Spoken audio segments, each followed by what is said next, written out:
Lavasa India की सबसे पहली प्लान्ड हिल सिटी थी। अरबों रुपए लवासा सिटी बनाने के लिए इन्वेस्ट किए गए और हजारों लोगों ने यहाँ पर अपने पैसे लगाए। लेकिन लवासा, जिसे 2 लाख लोगों के हिसाब से डिजाइन किया गया था, वहां पर आज 20,000 लोग भी नहीं रहते। पॉलिटिक्स, रूल्स को ना मानना और कई सारे गलत कामों का अंजाम बुरा ही होता है। इसका लवासा एक प्राइम एग्जाम्पल है और आज हम यही समझेंगे कि लवासा था क्या और इसके साथ में हुआ क्या।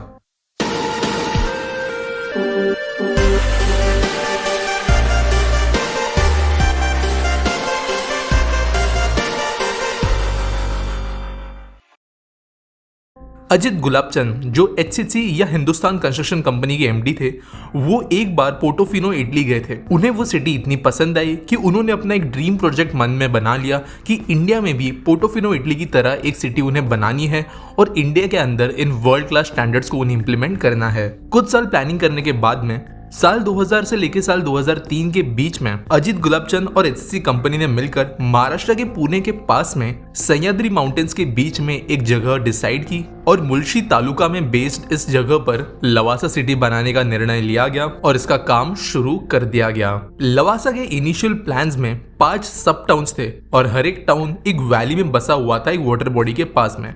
आप ऐसा कह सकते हो कि हर एक टाउन को अपना एक अलग लेक एक्सेस दिया जा रहा था। हर टाउन की अपनी स्पेशलिटी थी, कहीं पर रेसिडेंशियल, कहीं पर प्रॉपर अम्यूजमेंट, कहीं पर फिल्म प्रोडक्शन तो कहीं पर आईटी। इस हिसाब से अलग अलग टाउन्स को डिजाइन किया जा रहा था। इस पूरे टाउन में बहुत बड़े स्केल पर काफी सुंदर घर, विलास, टूरिस्ट अट्रैक्शंस इन्हें बनाया जा रहा था और लोग अच्छी खासी कीमतों पे अपनी लाइफ सेविंग्स यहाँ पर इन्वेस्ट कर रहे थे या फिर बैंक से अच्छे खासे इंटरेस्ट पर लोन लेते हुए यहाँ पर घर खरीद रहे थे। लोगों को प्रॉमिस किया जा रहा था कि यहाँ पर इंटरनेशनल इंस्टीट्यूशंस बनेंगे जिसके अंदर ऑक्सफोर्ड यूनिवर्सिटी का भी स्टेक होगा। स्पोर्ट्स इंफ्रास्ट्रक्चर यहाँ पे बहुत ज़्यादा डेवलप किया जाएगा और मैनचेस्टर क्लब यहाँ पे पार्टनर के तौर पर उभर कर आई थी। इसके अलावा कई सारी एमएनसी कंपनीज, आईटी कंपनीज और लग्जूरियस होटल चेन्स यहाँ पर अपने प्रोजेक्ट्स बनाएगी, ऐसा लोगों को कहा गया, जिसके कारण लवासा देखते ही देखते इंडिया का सबसे हैपनिंग प्रोजेक्ट बनता जा रहा था और उसी हिसाब से यहाँ पर लोग अपने पैसे लगाते जा रहे थे। और ये सारी की सारी चीज़ें 25,000 एकड़ जमीन में फैली होगी, जो उस समय के लिए किसी सिंगल प्रोजेक्ट के हिसाब से एक बहुत बड़ी जमीन थी। इनिशियली लवासा का काम बहुत ज़्यादा फास्ट हुआ। साल 2008-9 तक कुछ इलाके शहर के ऑलरेडी तैयार हो चुके थे और लोगों को देखने लग गया था कि लवासा किस तरीके से बनाया जाएगा। लेकिन साल 2010 से चीजें चेंज होना शुरू हो गई। दोस्तों, वेस्टर्न घाट्स या Sahyadri mountain range UNESCO protected natural zone है और इसके कारण यहाँ पर कंस्ट्रक्शन करने के लिए बहुत सारी परमिशंस की जरूरत होती है। वैसे भी अगर कोई भी आप बड़ा प्रोजेक्ट बना रहे हो तो परमिशंस की लिस्ट काफ़ी लंबी है, लेकिन स्पेसिफिकली अगर आप इस तरीके के जोन में प्रोजेक्ट बना रहे हो तो ये लिस्ट और भी ज़्यादा लंबी हो जाती है। लेकिन लवासा ने कंस्ट्रक्शन शुरू करने के पहले ज़रूरी परमिट्स लेना नेसेसरी नहीं समझा। आखिर में कई लोगों के द्वारा एनवायरमेंटल मिनिस्ट्री को कंप्लेंट की गई और बहुत ज़्यादा कंप्लेंट्स आ जाने के बाद में एनवायरमेंट मिनिस्ट्री ने एक्शन लेना शुरू किया। लवासा ने स्टेट गवर्नमेंट से तो परमिशन ली थी, लेकिन सेंट्रल गवर्नमेंट से नहीं। आखिर एनवायरमेंटल मिनिस्ट्री में 2011 में नोटिस भेजते हुए लवासा को अपने पूरे साइट पर सारे के सारे काम बंद करने के ऑर्डर्स दिए। लवासा और महाराष्ट्र गवर्नमेंट का कहना यह था कि क्योंकि लवासा सिटी सी लेवल से 100 मीटर से ज्यादा ऊंचाई पर मौजूद नहीं है, तो जो हिल डेवलपमेंट के रूल्स है उसके अंतर्गत इसे नहीं रखा जा सकता और इसीलिए सेंटर की परमिशन जरूरी नहीं है। लेकिन असलियत में लवासा सी लेवल से 100 मीटर ऊपर था। साथ साथ उसी समय पर एनवायरमेंट मिनिस्ट्री का रूल था कि अगर कोई भी प्रोजेक्ट अगर 50 करोड़ की ज्यादा की वैल्यू रखता है, 1000 से ज्यादा लोगों को यहाँ पर डायरेक्ट इन्वॉल्वमेंट होने वाला है, तो उस समय पर परमिशन लेना जरूरी था और ये काम नहीं किया गया। और इसी स्टेट सेंटर के बीच में चल रहे फ्रिक्शन के कारण लवासा का काम आने वाले कई सालों के लिए बंद रहा। लेकिन दोस्तों, इतने बड़े प्रोजेक्ट को बनाने के पहले ऑब्वियसली कई सारे लोगों का इन्वॉल्वमेंट होता है और उसके बिना कोई भी प्राइवेट एंटिटी इतने बड़े डिसीजंस या फिर एक्शंस नहीं ले सकती। और काम रोक देने के बाद में एक एक करके ये चीजें बाहर आना शुरू हो गई कि लवासा के पीठ के पीछे क्या क्या चीजें हो रही थी। लवासा को महाराष्ट्र सरकार के द्वारा स्पेशल प्लानिंग अथॉरिटी का दर्जा दिया गया था, जो सिर्फ और सिर्फ आज तक गवर्नमेंट बॉडीज को दिया गया था। और क्योंकि एक प्राइवेट एंटिटी को ये डेजिग्नेशन दिया गया तो कई लोगों के कान इसके कारण खड़े हो गए। योगेश प्रताप सिंह, जो उस समय पर एक आईपीएस ऑफिसर थे और आज के दिनों में लॉयर है, उन्होंने लवासा पर यह आरोप लगाया कि बहुत सारी जमीन जो लवासा के लिए नेसेसरी थी उसे बहुत ही सस्ती कीमतों पर लीज पर दिया गया है लवासा कॉरपोरेशन को, और इसके पीछे महाराष्ट्र सरकार की तरफ से उन्हें कॉरपोरेशन मिला है। इनफैक्ट दोस्तों, कुछ आर्टिकल्स के हिसाब से ये भी कहा गया है कि जो पूरी 25,000 एकर्स की जमीन है उसे सिर्फ हर साल 75,000 रुपीज की कीमत पे लीज पर दिया गया है, जिसके कारण आप समझ सकते हो कि ये आरोप बहुत ही बड़ा है। उस समय पर महाराष्ट्र के इरिगेशन मिनिस्टर और डेप्यूटी सीएम अजित पवार जी पर यह आरोप लगाए गए कि उनका भी इसके अंदर इन्वॉल्वमेंट है। अब मिस्टर पवार ऐसा क्यों करेंगे, इसके पीछे भी एक स्टोरी बाद में बाहर आई।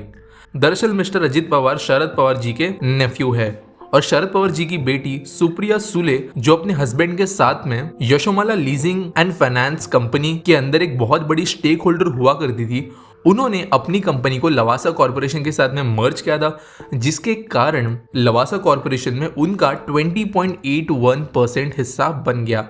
यानी अब ऐसा कह सकते हो कि जो पवार फैमिली थी उनका डायरेक्टली लवासा प्रोजेक्ट के अंदर हिस्सा था, और इसी के कारण लवासा को कई सारे पॉलिटिकल बेनिफिट्स मिले। लवासा ने गवर्नमेंटल परमिशंस लेना सही नहीं समझा और कई चीजें जो नॉर्मली किसी को प्रोजेक्ट एग्जीक्यूट करने के लिए जरूरी होती है उन पर ध्यान नहीं दिया गया।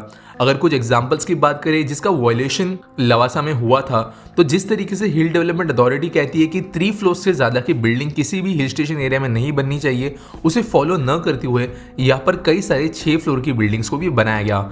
यहाँ के पहले टाउन में बाय प्लान एक चेक डैम जहां पर बनाने के लिए लिखा गया था, वहां पर लवासा पे आरोप लगाया गया कि वहां पर उन्होंने रेसिडेंशियल और कमर्शियल यूनिट्स बनाकर बेच दिए। इसके अलावा जिन गांव वालों से जमीन रिक्लेम की गई थी उन्हें भी पैसे देते समय, पैसों का ट्रांसफर करते समय बहुत ज्यादा इरेगुलरिटीज हुई, ऐसे आरोप लवासा पर लगाए गए। और इसके कारण 2011 के नोटिस के बाद में लवासा की दिक्कतें और ज्यादा बढ़ते हुए नजर आ रही थी। इस समय तक ज्यादातर एंटिटीज ने लवासा पर पूरी तरीके से ध्यान देना बंद कर दिया और इनफैक्ट एचसीसी भी ज्यादा कुछ कर नहीं सकती थी।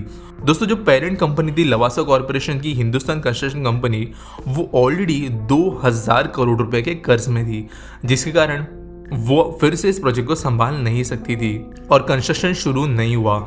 जिन लोगों ने अपनी पूरी लाइफ सेविंग्स लोन्स लेकर यहाँ पर इन्वेस्ट किया था वो पैसे बर्बाद हो गए, और जिस समय पर कंस्ट्रक्शन बंद हुआ यहाँ पर 2 टाउन्स में काम चल रहा था, जिसमें से एक टाउन ऑलमोस्ट पूरी तरीके से बन चुका था और यहाँ पर ऑलरेडी कई सारे यूनिट्स ने फंक्शन करना शुरू कर दिया था और यहाँ पर लोगों ने अपने बिजनेसेस शुरू कर दिए थे।